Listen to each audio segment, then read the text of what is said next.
கிறிஸ்துவுக்குள் பிரியமான சகோதர சகோதரிகளே, உங்கள் யாவரையும் இயேசு கிறிஸ்துவின் இனிதான நாமத்தினாலே வாழ்த்தி வரவேற்கிறேன்.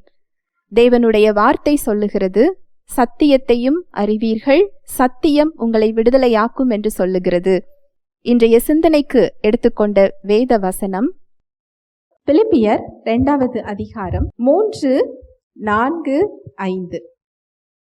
ஒன்றையும் வாதினாலாவது வீண் பெருமையினாலாவது செய்யாமல் மனத்தாழ்மையினாலே ஒருவரை ஒருவர் தங்களிலும் மேன்மையானவர்களாக எண்ண கடவீர்கள். அவனவன் தனக்கானவைகளை அல்ல பிறருக்கானவைகளையும் நோக்குவானாக. கிறிஸ்து இயேசுவிலிருந்த சிந்தையே உங்களிலும் இருக்க கடவது. ஹல்லேலூயா, பிரைஸ் தி லார்ட். ஒன்றையும் வாதினாலாவது வீண் பெருமையினாலாவது செய்யாமல் மனத்தாழ்மையினாலே ஒருவரை ஒருவர் தங்களிலும் மேன்மையானவர்களாக எண்ண கடவீர்கள். அவனவன் தனக்கானவைகளை அல்ல பிறருக்கானவைகளை என்ன செய்யணுமா? நோக்கணுமா. ரொம்ப அழகான வசனம். ஆனா நம்ம பார்த்த உடனே ரொம்ப கடினம்னு சொல்லி ஒதுக்கி வச்சிருவோம். ஆனா அப்படி இல்லை. இதுலதான் உங்களுடைய ஆசீர்வாதம் இருக்கிறது. தீமைக்கு தீமையையும் உதாசீனத்துக்கு உதாசீனத்தையும் காட்டாமல் நீங்கள் ஆசீர்வாதத்தை சுதந்திரித்துக் கொள்ளும்படி அழைக்கப்பட்டவர்கள் என்று அறிந்து என்ன செய்யணுமா? ஆசீர்வதியுங்கள். எந்த அளவினால் நீங்கள் அளக்கிறீர்களோ அந்த அளவினால் உங்களுக்கு அளக்கப்படும். நீங்க பெற்றுக்கொள்ளுகிற பலனோட கப்பு கர்த்தர் கையில இல்ல, யார் கையில இருக்கு? நம்ம கையில இருக்கு. எந்த அளவு தேவ அன்பை காண்பிக்கிறீர்களோ அதே அளவையினால் தேவ அன்பு உங்களிடத்தில் வெளிப்படும். எந்த அளவு இரக்கத்தை காண்பிக்கிறீர்களோ அந்த அளவு இரக்கம் உங்க வாழ்க்கையில கிடைக்கும். எந்த அளவு தயவை நீங்க காண்பிக்கிறீர்களோ அந்த தயவு உங்களுக்கு என்ன செய்யும்? கிடைக்கும். ஹல்லேலூயா, பிரைஸ் தி லார்ட். ஒன்றையும் வாதினாலாவது வீண் பெருமையினாலாவது செய்யாமல் மனத்தாழ்மையினாலே ஒருவரை ஒருவர் தங்களிலும் மேன்மையானவர்களாக எண்ண கடவீர்கள். ஒவ்வொருவரையும் நம்ம காட்டிலையும் மற்றவங்களை நம்ம என்ன செய்யணுமா? மேன்மையானவர்களாக எண்ண வேண்டும். அப்படின்னா என்ன அர்த்தம்? ஒவ்வொருத்தரும் ஒவ்வொரு விதத்துல ஸ்பெஷலா இருப்பாங்க, விசேஷித்தவர்களா இருப்பாங்க. ஒருத்தங்க ஓட்டப்பந்தயத்துல நல்லா ஓடுறாங்கன்னா அதுல அவங்க விசேஷித்தமா இருக்கிறாங்க. ஒருத்தங்க நல்லா படிப்பாங்க, ஒருத்தங்க நல்லா பாடுவாங்க, ஒருத்தங்க ஒவ்வொரு செயல்ல செய்வாங்க. இதுல நீங்க ஒவ்வொருத்தரையும் அந்த வசனம் மறுபடி வாசிக்கலாம். ஒன்றையும் வாதினாலாவது வீண் பெருமையினாலாவது செய்யாமல் மனத்தாழ்மையினாலே ஒருவரை ஒருவர் தங்களிலும் மேன்மையானவர்களாக எண்ண கடவீர்கள். நாம தான் சிறந்தவர்கள் அப்படின்னு சொல்லி நாம நினைக்கும் போது இன்னொருவரை நாம் மதிக்க மாட்டோம். நான் தான் பெஸ்ட், எனக்கு இது நல்லா வரும் அப்படின்னா இன்னொருத்தங்களை நம்ம என்ன செய்ய மாட்டோம்? மதிக்க மாட்டோம். இங்க மேன்மையானவர்களா கர்த்தர் எப்படி பார்க்கிறாருன்னா நம்ம செஞ்ச சாதனைகளின் அடிப்படையில் இல்லை. நீங்க உங்களை பெஸ்டா எப்படி பாக்குறீங்க, உங்களை சிறந்தவர்களா எப்படி பாக்குறீங்க, நீங்க எதையெல்லாம் சாதிச்சிருக்கிறீங்கிறதோட அடிப்படையில இல்ல, நம்முடைய குண நலன்களின் அடிப்படையில். நாம எதை சாதிச்சு முடிச்சிருக்கிறோம் அப்படிங்கிறது இல்ல, நாம யாராக இருக்கிறோம். நம்ம சாதனைகளை விட நம்முடைய குணம் ரொம்ப முக்கியமானது. எவ்வளவுதான் சாதிச்சிருந்தாலும் குணம் இல்லாட்டி அதனால ஒன்றும் இல்லை. தேவன் வெளிப்புறத்தை அல்ல, அவர் உட்புறத்தை என்ன செய்யறாரா? பார்க்கிறார். நீங்க மனத்தாழ்மை இல்லாமல் நீங்க மற்றவங்களை நீங்க என்ன செய்ய முடியாது? மதிக்க முடியாது. மேன்மையானவர்களா என்ன செய்ய முடியாது? நினைக்க முடியாது. நீங்க மற்றவர்களை குறித்து மதிப்பிடுகின்ற அணுகுமுறையை இது சொல்லப்பட்டிருக்கு. மற்றவங்களை நீங்க எப்படி பாக்குறீங்க, அவங்களுக்கு உங்க உள்ளத்துல என்ன மரியாதை கொடுக்குறீங்க, அது நம்மை காட்டிலும் மற்றவங்களை நம்ம மேன்மையா என்ன செய்யணுமா? நினைக்க வேண்டும். நம்முடைய இருதயத்தின் அணுகுமுறையை இந்த வசனம் சொல்லுது. பிலிப்பியர் 2வது அதிகாரம் 4, 5. அவனவன் தனக்கானவைகளை அல்ல பிறனுக்கானவைகளையும் நோக்குவானாக. கிறிஸ்து இயேசுவில் இருந்த சிந்தையே உங்களிலும் இருக்க கடவது. அவனவன் தனக்கானவைகளை அல்ல பிறருக்கானவைகளையும் நோக்குவானாக. தனக்கானது இல்லையா, மற்றவங்களுக்கு என்ன, அவங்களோட நலனை நம்ம கருத்துல கொண்டு ஒரு செயலை செய்யணும். அதுதான் இதோட அர்த்தம். எனக்கு போதும், ஏன் வழி எனக்கு கிடைச்சா போதும், நான் பார்த்தால் போதும், நான் நிறைந்தால் போதும், நான் ஆசீர்வதித்தால் போதும், இப்படி என்னோட செயல் இருக்கக்கூடாது. நான் செய்யற இந்த செயல் இன்னொருத்தருக்கு பிரயோஜனம் உண்டா? அவருக்கு அது நன்மை பயக்குமா? மற்றவர்களுடைய நலனை கொண்டு நம்முடைய செயல்கள் என்ன செய்யணுமா? இருக்க வேண்டும். நம்முடைய அணுகுமுறை, நம்முடைய செயல்களை இது குறிக்கிறது. இது இயல்பா இந்த இடத்துக்கு நம்ம என்ன செய்ய முடியாது? வர முடியாது. அதுக்குதான் அடுத்த வசனம் சொல்லுது, கிறிஸ்து இயேசுவில் இருந்த சிந்தையே உங்களிலும் இருக்க கடவது. நம்ம சிந்தனையில இப்படி இருக்க முடியாதுன்னு சொல்லிதான் அங்க பவுல் அடுத்த வசனத்துல என்ன சொல்றாரு? கிறிஸ்துவில் இருந்த சிந்தையில இருங்க, உங்களால உங்களுக்கானவைகளை அல்ல பிறனுக்கானவைகளை என்ன செய்ய முடியும்? பார்க்க முடியும். நீங்க பிறனுக்கானவைகளை பார்க்கும் போது உங்க தேவைகள் இயல்பாகவே சந்திக்கப்படுறத நீங்க பார்க்க முடியும். அந்த சமாதானம் உங்ககிட்ட பெருகுகிறத பார்க்க முடியும். அந்த விசுவாசம் உங்ககிட்ட பெருகுகிறத பார்க்க முடியும். இயல்பாகவே நீங்க சுகத்துல தான் நின்று கொண்டு இருப்பீங்க. நீங்க இயேசுவின் தழும்புகளால் சுகமானேன் சுகமானேன் மனப்பாடம் பண்ணி சொல்ல வேண்டிய அவசியம் இல்லை. இயல்பாகவே சுகம் அதுல என்ன செய்யும்? வெளிப்படும். ஏனென்றால் நம்மை படைத்தவர் நம்முடைய சரீரம் விசுவாசத்திலும் தேவ அன்பிலும் செயல்படுமாறு வடிவமைத்திருக்கிறார். அல்லேலூயா, பிரைஸ் தி லார்ட். வண்டிக்கு பெட்ரோல் போட்டாதானே ஓடும். அதுபோல நம்ம சரீரம் தேவ அன்பிலும் தேவ விசுவாசத்திலும் செயல்படுமாறு அவர் என்ன செஞ்சிருக்கிறாரா? படைத்திருக்கிறார். இதுல எது குறைஞ்சாலும் என்ன செஞ்சிரும்? பிரச்சனை தான். ஹல்லேலூயா, பிரைஸ் தி லார்ட்.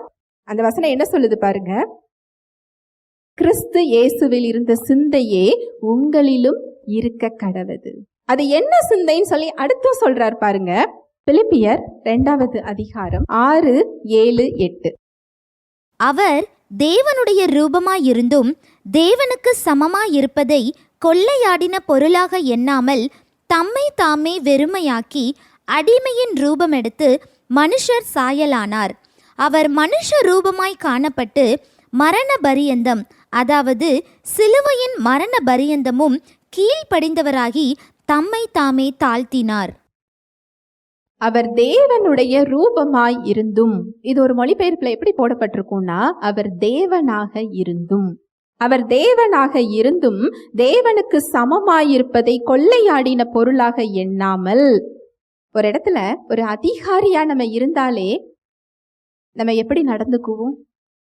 நம்முடைய பதவிக்கு என்ன அதிகாரம் இருக்குதோ, இந்த சமுதாயத்துல நம்ம ஒரு என்ன ஸ்டேட்டஸ்ல இருக்கிறோமோ அதுக்கு ஒரு குறைஞ்ச ஒரு செயலை செய்ய சொன்னா நம்ம செய்வோமா? செய்ய மாட்டோம். அதுக்குரிய மரியாதை நமக்கு கிடைக்கலாட்டி நம்மளால அதை ஏற்றுக்கொள்ள முடியுமா? முடியாது. ஆனா உலகத்தையே படைத்தவர் தேவனாக இருந்தும் அதை ஒரு கொள்ளையாடின பொருளாக அவர் கருதாமல் அவர் என்ன செஞ்சாரா? தம்மை தாமே வெறுமையாக்கி. அவரை யாரும் கட்டாயப்படுத்தல. அவர் தம்மை தாமே என்ன செஞ்சுக்கிட்டாரா? வெறுமையாக்கி அடிமையின் ரூபம் எடுத்து. அவர் மனுஷனா இறங்கி வந்ததற்கு வேதம் என்ன சொல்லுதுன்னா, அடிமையின் ரூபம் எடுத்தாரா. தான் படைத்த படைப்பாக அவர் என்ன செய்யறாரா? இறங்கி வருகிறார். இந்த தெய்வத்தின் பிள்ளைகளாக நாம் இருக்கிறோம். நம்முடைய தேவன் பெருமையின் தேவன் இல்லை, அவர் தாழ்மையின் தேவன். அவர் நினைச்சிருந்தா அரண்மனையில் என்ன செஞ்சிருக்க முடியும்? பிறந்திருக்க முடியும். ஒரு இளவரசனாக பிறந்திருக்க முடியும். அவருடைய வருகையை ஒரு வானத்துல ஒரு பெரிய இன்விடேஷன் அடிச்சு என்ன செஞ்சிருக்க முடியும்? காண்பித்திருக்க முடியும். அவர் எங்க பிறந்தாரு? மாட்டு தொழுவத்தில். அவருக்கு தலையென வைக்கோல் தான். அவர் யாருக்கு முதல்ல அந்த வருகை அறிவிக்கப்பட்டது? பிறப்பு யாருக்கு அறிவிக்கப்பட்டது? மெய்ப்பர்களுக்கு. இந்த தாழ்மையின் தெய்வத்தோட பிள்ளைகள் தான் நம்ம கிட்ட அவர் இந்த தாழ்மையை எதிர்பார்ப்பாரா? ஆணவத்தை எதிர்பார்ப்பாரா? ஹல்லேலூயா, பிரைஸ் தி லார்ட். நம்ம இடத்துல அவர் எதிர்பார்க்கிறதற்கு எல்லா விதத்திலும் அவருக்கு உரிமை இருக்கிறது. அவரால் விலை கொடுத்து வாங்கப்பட்டவர்கள். அவருடைய இயல்பு நமக்கு கொடுக்கப்பட்டிருக்கு. அவர் மாறாதவர். நீங்க உங்க இடத்துல இறங்கி வந்து அவரை வாங்க வாங்கன்னு கூப்பிட முடியாது. நாம தான் அவர் இடத்துக்கு என்ன செய்யணும்? போகணும். கசப்புல இருந்துகிட்டு எனக்கு சுகம் வேணும்னு கேட்க முடியாது. பொறாமையில இருந்துகிட்டு எனக்கு ஆசீர்வாதம் வேணும்னு கேட்க முடியாது. ஒருத்தங்களை புறம் கூறிக்கிட்டு எனக்கு இதுல விடுதலை இல்லை நீங்க என்ன செய்ய முடியாது? சொல்ல முடியாது. அப்படி சொல்றது தூத்துக்குடியில இருந்துட்டு கொடைக்கானல் குளிர் வேணும்னு ஆசைப்படுற மாதிரி. அந்த குளிர் வேணும்னா நம்ம தாங்க என்ன செய்யணும்? போகணும்.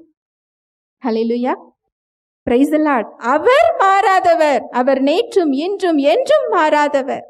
மாறாத தேவன் அவருடைய ஸ்டாண்டர்டை நமக்கு கொடுத்திருக்கிறார். அதுதான் கிருபை.